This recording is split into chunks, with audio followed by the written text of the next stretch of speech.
Assalamualaikum warahmatullahi wabarakatuh. Siapakah Sunan Gunung Jati? Sunan Gunung Jati adalah salah satu wali songo yang disebut membawa peradaban Islam di Cirebon mencapai masa kejayaannya.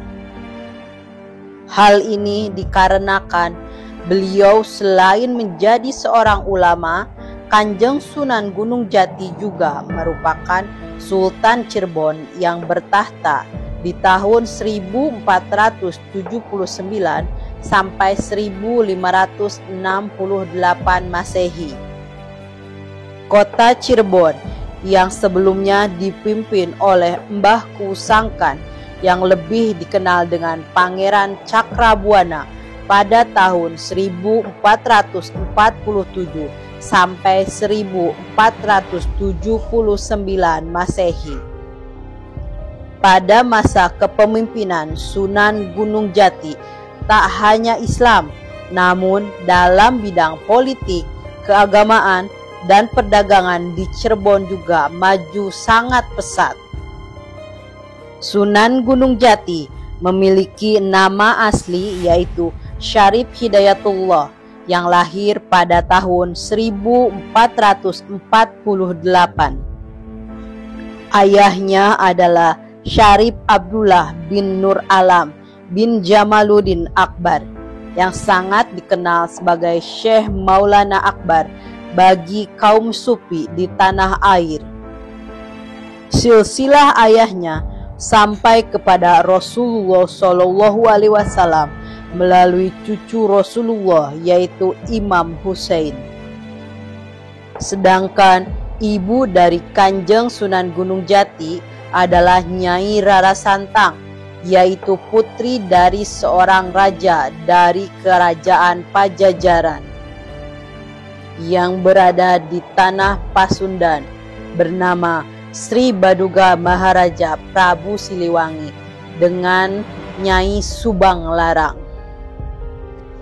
Rara Santang juga merupakan adik dari Pangeran Walang Sungsang yang bergelar Pangeran Cakrabuana atau Cakrabumi atau yang lebih dikenal Mbah Kuwu Cirebon Girang, yang berguru kepada Syekh Datuk Kahfi atau Syekh Nurjati, seorang mubalik asal Baghdad bernama asli Idapi Mahdi bin Ahmad. Pada masa remajanya, Sunan Gunung Jati berguru kepada Syekh Tajuddin Al-Qurtubi dan Syekh Athaillah Sajali di Mesir. Kemudian ia ke Baghdad untuk belajar tasawuf. Pada usia 20 tahun, Syarif Hidayatullah pergi ke Mekah untuk menuntut ilmu. Setelah selesai menuntut ilmu pada tahun 1470,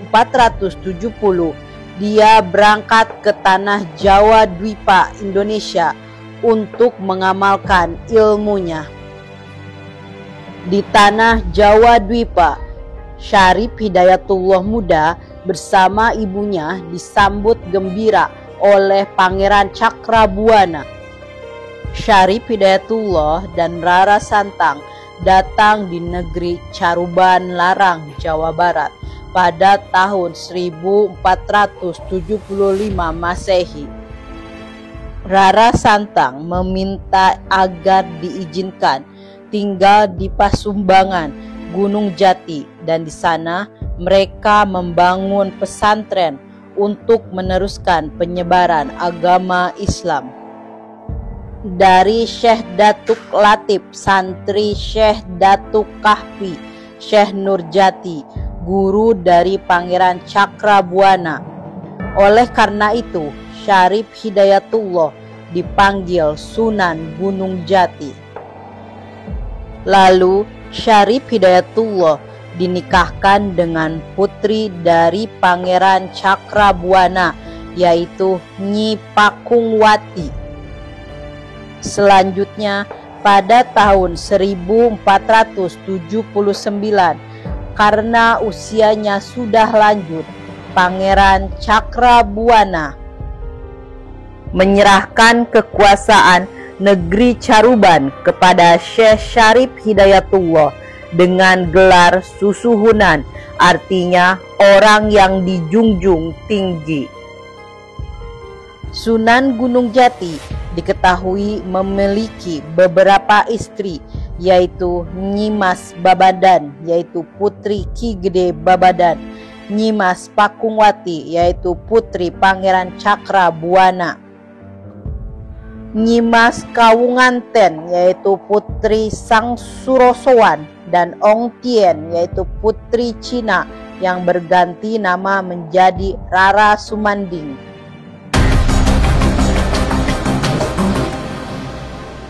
Wilayah dakwah dari Sunan Gunung Jati. Sunan Gunung Jati menuntut ilmu agama hingga ke Mekah dan berguru pada Syekh Tajuddin Al-Qurtubi. Tak lama kemudian, beliau juga melanjutkan ke Mesir dan berguru pada Syekh Muhammad Athaillah As-Sijli, ulama bermahjab Syafi'i. Setelah kembali ke tanah air, beliau juga sempat berguru pada Syekh Maulana Ishaq di Pasai, Aceh. Perjalanannya berlanjut hingga ke Karawang, Kudus, sampai di pesantren Ampel Denta, Surabaya, di mana beliau sempat berguru pada Sunan Ampel. Sunan Gunung Jati lantas diminta untuk berdakwah dan menyebarkan agama Islam di daerah Cirebon, menjadi guru agama dan menggantikan Syekh Datu Kahfi di Gunung Sembung. Setelah masyarakat Cirebon banyak yang memeluk agama Islam, Sunan Gunung Jati lantas lanjut berdakwah ke daerah Banten. Di sana ia mendirikan sebuah pondok pesantren. Santri di sana memanggilnya dengan julukan Maulana Jati atau Syekh Jati. Dalam menyebarkan agama Islam di tanah Jawa, Sunan Gunung Jati tidak bekerja sendirian. Sunan Gunung Jati sering ikut bermusyawarah dengan anggota wali lainnya di Masjid Demak. Bahkan disebutkan beliau juga membantu berdirinya Masjid Demak. Sunan Gunung Jati menggunakan pendekatan sosial budaya untuk dakwahnya, yang membuat ajaran Islam dapat dengan mudah diterima oleh masyarakat. Dengan memperkuat kedudukan politik sekaligus memperluas hubungannya dengan tokoh yang berpengaruh di daerah Cirebon, Demak, dan Banten, maka cara dakwahnya makin kuat. Dari silaturahmi yang terjalin dengan Sultan Demak dan para wali lainnya ini, akhirnya Syarif Hidayatullah mendirikan Kesultanan Pakungwati di Cirebon, dan ia memproklamirkan diri sebagai raja yang pertama dengan gelar Sultan. Pada era Syarif Hidayatullah atau lebih dikenal dengan gelar Sunan Gunung Jati, dapat dikatakan sebagai era keemasan, Golden Age, perkembangan Islam di Cirebon. Sebelum Syarif Hidayatullah, Cirebon dipimpin oleh Pangeran Cakrabuana 1447 sampai 1479, merupakan rintisan pemerintahan berdasarkan asas Islam. Dan setelah Syarif Hidayatullah, pengaruh para penguasa Cirebon masih berlindung di balik kebesaran nama Syarif Hidayatullah. Dengan berdirinya kesultanan tersebut, Cirebon tidak lagi mengirim upeti kepada Pajajaran yang biasanya disalurkan lewat Kadipaten Galuh. Tindakan ini dianggap sebagai pembangkangan oleh Raja Pajajaran. Raja Pajajaran tidak peduli siapa yang ada di balik Kesultanan Cirebon. Maka dikirimkannya pasukan prajurit pilihan yang dipimpin oleh Ki Jagabaya. Tugas mereka adalah menangkap Sunan Gunung Jati yang dianggap lancang mengangkat diri sebagai raja tandingan Pajajaran. Tapi usaha ini tidak berhasil. Ki Jagabaya dan anak buahnya malah tidak kembali ke Pajajaran. Mereka masuk Islam dan menjadi pengikut Sunan Gunung Jati. Dengan bergabungnya prajurit dan perwira pilihan ke Cirebon, maka makin bertambah besarlah pengaruh Kesultanan Pakungwati. Daerah-daerah lain seperti Surantaka, Japura, Wanagiri, Telaga, dan lain-lain menyatakan diri menjadi wilayah Kesultanan Cirebon. Lebih-lebih dengan diperluasnya pelabuhan Muara Jati, makin bertambah besarlah pengaruh Kesultanan Cirebon. Sebagai anggota Wali Songo, dalam berdakwahnya Sunan Gunung Jati menerapkan berbagai metode dalam proses Islamisasi di tanah Jawa. Adapun ragam metode dakwahnya, yakni menggunakan metode Mau'izatul Hasanah wa Mujadalah billati hiya ahsan.